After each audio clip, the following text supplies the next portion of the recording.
Okay, we're going to problem number 6. Um, we have a position function. We want to show that at time t equals 0 the particle is moving to the right. So it will be moving to the right if the velocity is positive. So we need to find the velocity, and taking that derivative we move down to 3, so that's going to be 1 t squared minus 6t plus 8. So if we plug in 0, and therefore the particle is moving to the right, the velocity is positive, the particle is moving to the left. Find all values of t for which the particle is moving to the left.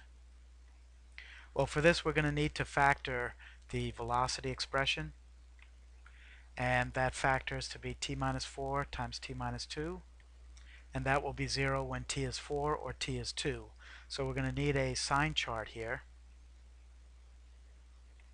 We don't have a closed interval, but we do have a definite starting point at t equals 0.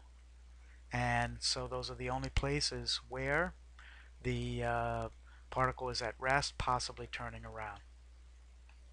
We pick some test values in those intervals, and again we want to go back to the factored form. So with 1 we're going to go back to 1 minus 4, which is negative, times 1 minus 2, which is negative. Negative times negative is positive.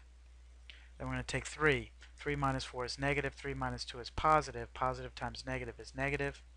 Then with 5 we get positive. Positive is positive. And again, you can't leave the sign chart as your answer. For B, we'll state it this way: moves left when v of t is less than 0. That is for t between 2 and 4. Okay, so we've answered B now.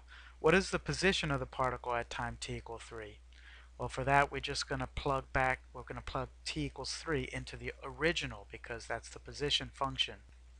And that would be 1/3 of 27, which is 9, minus 27, which is negative 18, plus 24 is a positive 6.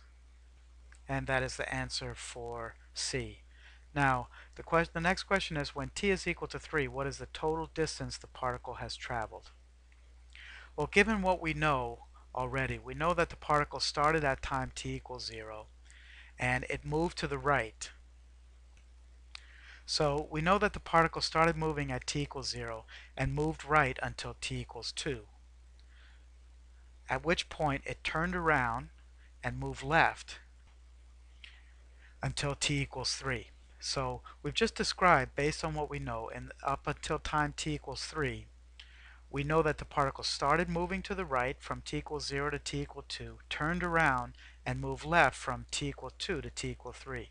So the way we're going to solve this is by finding how much or how far the particle traveled from t equals 0 to t equals 2, and then add to that the absolute value of the distance traveled from t equals 2 to t equals 3. So at t equals 0, the particle is at x equals 0. At time t equals 2, we're going to plug that in, and we will get 1/3 times 2 cubed minus 3 times 2 squared plus 8 times 2, and that comes out to be 8/3 minus 12 plus 16 is 20/3. So we know from time t equals 0 to time t equals 2, the particle moved from 0 to 20/3.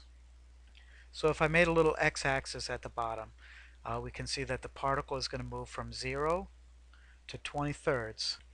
Then we just need to find out the position of the particle at time t equals 3. So we substitute 3 in, and we get 6, which is 18/3. So the particle turned around at time t equals 2. It was at position 20/3, and it moved to the left until it got to position 18/3 at time t equals 3. And since we're asked for the total distance traveled, it is 20/3 plus the absolute value of 2/3. From 20/3 to 18/3 is 2/3. And so 22/3 becomes the total distance traveled. Okay, well, we're done with problem number 6.